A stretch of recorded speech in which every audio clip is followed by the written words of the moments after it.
सुप्रभात छात्रों।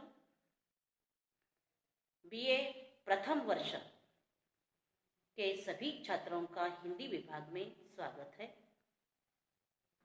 दोस्तों, आज हम नाटक तथा एकांकी प्रश्न पत्र क्रमांक सेकंड, इसके अंतर्गत एकांकी पृथ्वीराज की आंखें, एकांकीकार है रामकुमार वर्मा। तो पृथ्वीराज की आंखें, इस एकांकी को लेकर आज हम चर्चा करने जा रहे हैं। हिंदी एकांकी विधा के जन्मदाता रामकुमार वर्मा का जन्म 15 सितंबर 1950 को सागर जिले यानी मध्य प्रदेश के गोपालगंज मोहल्ले में हुआ है।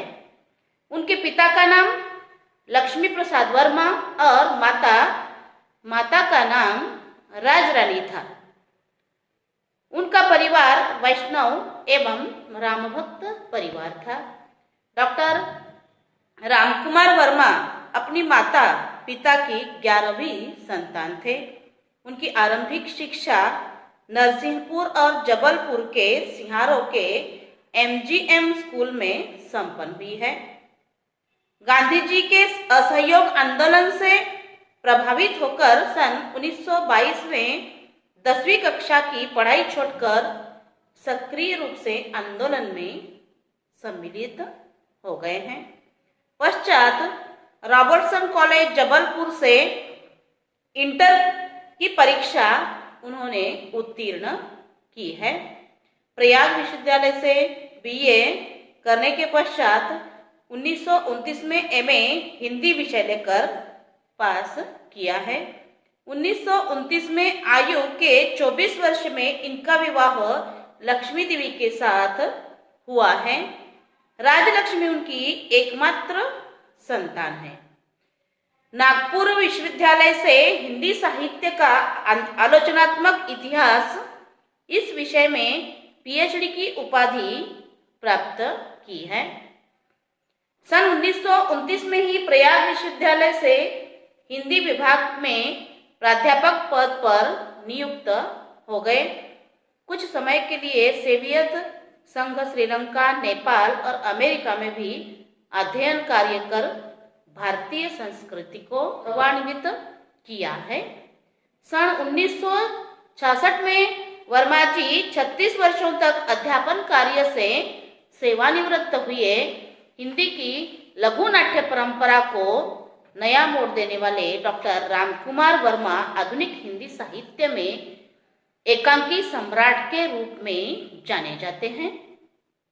उन्होंने हिंदी नाटक को एक नया संरचनात्मक आदर्श सौंपा है। नाट्य कला के विकास की संभावनाओं के नए पाठ खोलते हुए नाट्य साहित्य को जनजीवन के निकट पहुंचा दिया। नाटककार और कवि के साथ साथ उन्होंने समीक्षक, अध्यापक तथा हिंदी साहित्य इतिहास लेखक के रूप में भी हिंदी साहित्य सृजन में अपनी महत्वपूर्ण भूमिका डॉक्टर रामकुमार वर्मा जी ने निभाई है। नाटककार के रूप में उन्होंने मनोविज्ञान के अनेक स्तरों पर मानव जीवन की विविध संवेदनाओं को स्वर दिया और छायावादी कवियों की कतार में खड़े होकर रहस्य और अध्यात्म की पृष्ठभूमि में अपने काव्यात्मक संस्कारों को विकसित कर रहस्यमयी जगत के स्वप्नों में सहृदय को प्रवेश कराया। डॉक्टर रामकुमार वर्मा के साहित्यिक व्यक्तित्व को नाटककार और कवि के रूप में अधिक प्रमुखता मिली। सन 1930 में रचित बादल की मृत्यु की पहली एकांकी है जो फैंटेसी के रूप में अत्यंत लोकप्रिय रही है।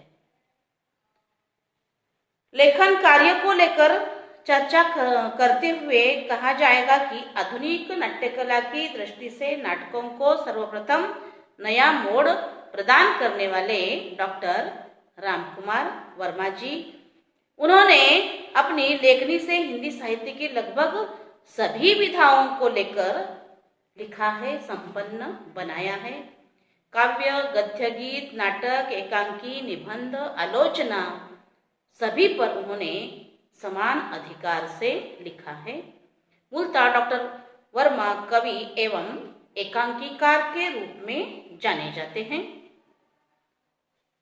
उनकी काव्य कृतियां हैं प्रारंभिक गीत राष्ट्रीय प्रेम की भावनाओं से ओतप्रोत रहे हैं। उसके बाद उन्होंने गीतों में छायावाद और रहस्यवाद का समावेश हो गया। उनके काव्य संग्रह में चित्ररेखा, चंद्र किरण, अंजलि, चितवन, अभिशाप, आकाश गंगा आदि, एकलव्य, वीर हमीर, कुल, ललना, चित्तौड़ की चिता, रूप राशि एवं निशीय यह उनके प्रबंध काव्य रहे हैं।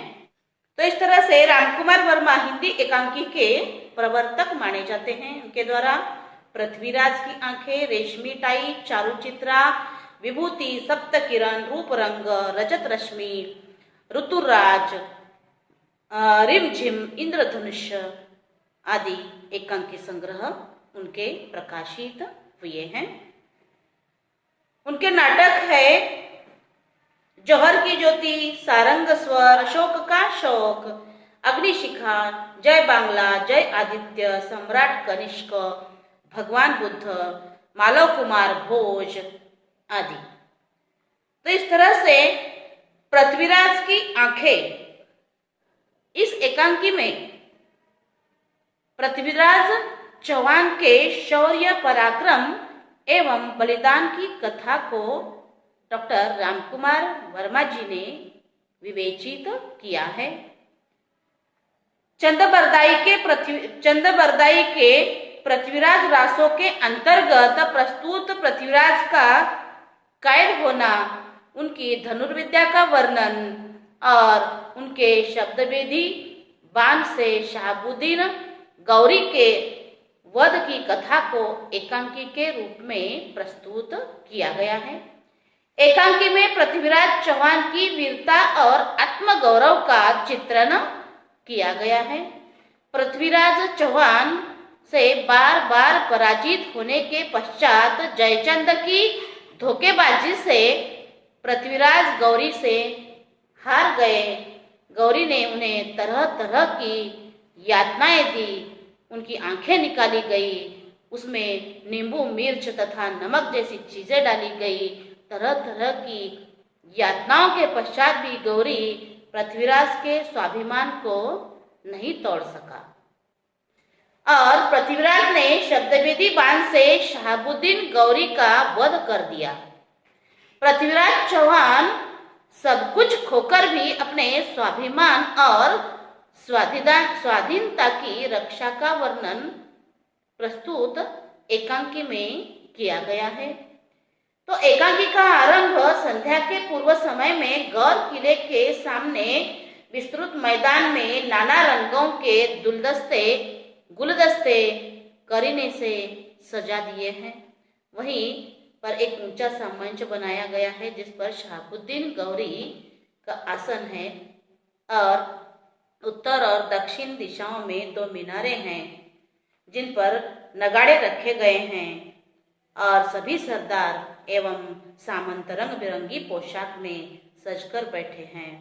उतने में शहाबुद्दीन गौरी का वहां पर आगमन हो जाता है और सभी सरदारे से वह कहता है कि बात यह है कि हिंदुस्तान से आए हुए हमारे नए मेहमान चंदबरदाई साहब के ने कल एक अजीबोगरीब बात बतलाई।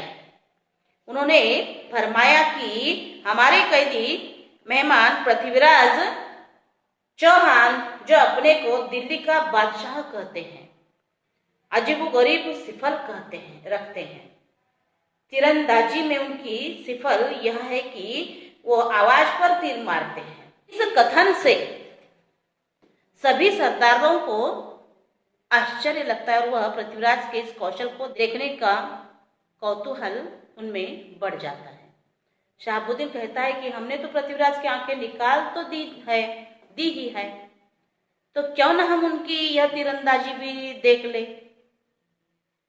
पश्चात मारूफ खां से चंदबरदाई के उपस्थिति के बारे में पूछता है। चंद्रबरदाई के उपस्थिति का एहसास दिलाने के बाद गौरी कहता है कि कल चंद्रबरदाई खुदकुशी करने की इजाजत मांग रहे थे। हमने उन्हें रोका और तब पता चला कि पृथ्वीराज में शब्दवेदी बाण चलाने का कौशल है। चंद्रबरदाई पृथ्वीराज के कौशल को पुनः प्रस्तुत करते हुए कहते हैं कि सचमुच सुल्तान तीर चलाने में जैसी कुशलता महाराज पृथ्वीराज में है, वैसे इस समय सारे भारत में किसी अन्य धनुषधारी में नहीं है। हमारे यहाँ ऐसा बाण चलाने को शब्दवेदी बाण चलाना कहते हैं।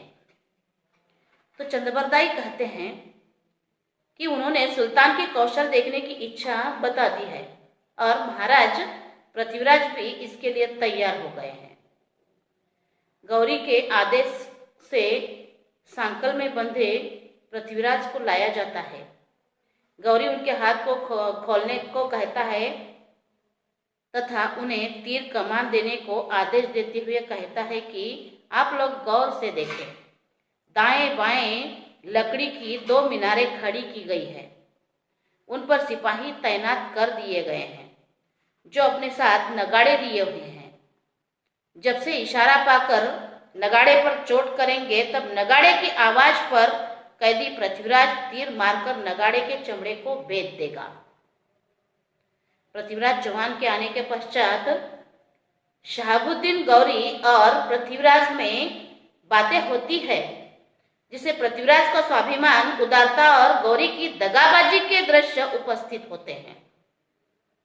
खुद के द्वारा ढाए गए जुल्मों को कुरेदते हुए पृथ्वीराज को अपमानित करने का गौरी प्रयास करता है, किंतु पृथ्वीराज द्वारा दिए गए उत्तरों द्वारा उसकी धोखेबाजी सामने आती है। शहाबुद्दीन द्वारा दी गई यातनाओं को मामूली बताते हुए पृथ्वीराज कहते हैं, सर्प भी हमारे शरीर में लिपट कर काट ले तो हमें कोई कष्ट नहीं। सर्प काट कर स्वयं मर जाएगा। हमारे एक ऋषि के शरीर पर बमीटा लग गया। जटाओं में पक्षियों ने घोंसले बना लिए। उन ऋषि का नाम महर्षि वाल्मीकि हो गया। उन्हें इसकी क्या चिंता। ऋषि दधीची ने शत्रु को मारने के लिए अपने शरीर से हड्डियां निकाल कर दे दी। हमारे शिवी महाराज ने एक पक्षी को बचाने के लिए उसकी तौल का मांस अपने शरीर में से काट कर दे दिया। आप इस बात पर प्रसन्न होते हैं कि आपने मेरी आंखें जलाकर उसमें नींबू और मिर्च डालकर कष्ट दिया। भूल जाइए शहाबुद्दीन साहब ये बातें। हमारे लिए शरीर का कष्ट कोई कष्ट नहीं है। पृथ्वीराज का प्रस्तुत कथन भारतवर्ष के गौरवशाली परंपरा को याद दिलाता है। पश्चात शहाबुद्दीन द्वारा दिए गए धोखे के बारे में पृथ्वीराज कहते हैं कि पिछली लड़ाई में आप हार गए थे और माफी मांगकर लौट गए थे। आपने मुझे वचन दिया कि अब आप कभी भूलकर भी भारत की ओर पैर न बढ़ाएंगे, लेकिन आप अपने वचन के पक्के नहीं निकले। उस बार आप फिर हारे। आपके अमीरों के प्रार्थना की कि आपको छोड़ दिया जाए। दंड स्वरूप 9000 घोड़े, 700 इराकी अश्व, 8 सफेद हाथी और बहुत से जवाहरात देकर आपने संधि की। इस संधि से हमने सोचा था कि हम दोनों हिंद से लेकर गजनी तक हिंदू और तुर्क 2 भाइयों की तरह दुनिया में एक नई मिसाल पेश कर प्रजा को सुख चैन की जिंदगी देंगे। लेकिन फिर भी आप झूठे निकले। आपने हम पर फिर हमला किया। प्रस्तुत कथन गौरी के धोखेबाजी को व्यक्त करता है। विश्वास एवं दिलेरी के साथ बार बार पृथ्वीराज गौरी को माफ करते रहे और बार बार वह यह गलती करता रहा। अब पृथ्वीराज को उनके द्वारा उन्हें छोड़ देने की गलती का पश्चाताप होने लगता है और वह ऐसी गलती भविष्य में कोई न करने का संदेश देते हुए कहते हैं कि हम अपने देशवासियों को यह संदेश देना चाहते हैं कि वे अपराधी को केवल एक बार क्षमा करें। अनेक बार क्षमा करने से अपराधी क्षमा पाने का अनुचित लाभ उठाते हैं। तब चंद्रबरदाई पृथ्वीराज के मन की पीड़ा को जानते हुए उन्हें आश्वस्त करते हैं, हुए कहते हैं कि महाराज, आपका यह संदेश देशवासियों के पास तभी पहुंच गया है जब आपको कैदी के रूप में यहाँ लाया गया है।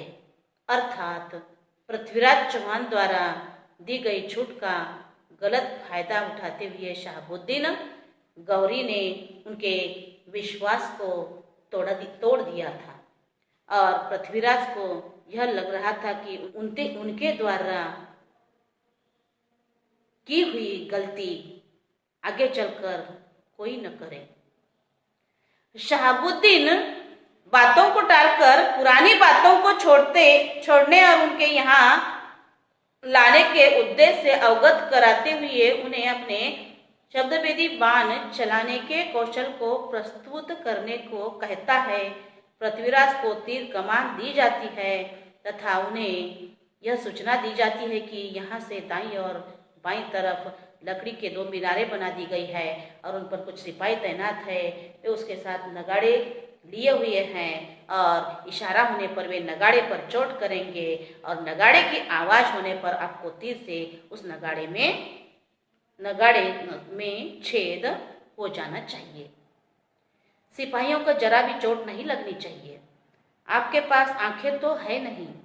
आवाज दाएं या बाएं जिस सिमत से आए आपको आवाज का अंदाज लेकर ही अपना तीर चलाना है। पृथ्वीराज तैयार हो जाते हैं और शहाबुद्दीन के इशारे पर नगाड़े पर चोट की जाती है और पृथ्वीराज तीर से उस नगाड़े में छेद कर देते हैं और शहाबुद्दीन और सभी सरदार उनके इस कौशल को देखकर अचंभित हो जाते हैं। तब चंद्रबरदाई और पृथ्वीराज अपनी तय की गई योजना के अनुरूप शहाबुद्दीन को पृथ्वीराज के दूसरे कौशल को देखने का चंद्रबरदाई आग्रह करते हुए कहते हैं, आपने महाराज पृथ्वीराज के शब्दभेद करने का कौशल देखा।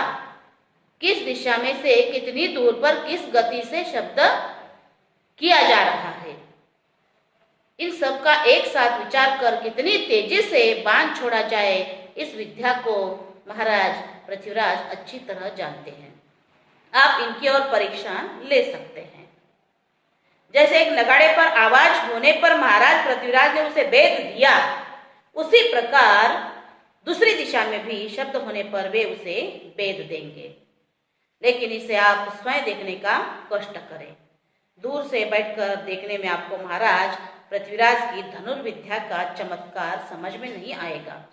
शहाबुद्दीन में इस कौशल को जानने की लालसा बढ़ जाती है और चंद्रबरदाई से कहता है कि यह किस तरह समझा जा सकता है।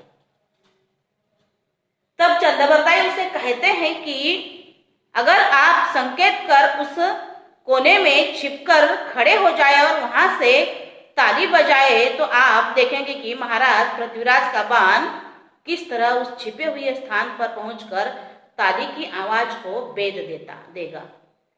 शहाबुद्दीन चंद्रबरदाई और पृथ्वीराज की योजना से अनजान तत्काल यह सब करने को तैयार हो जाता है।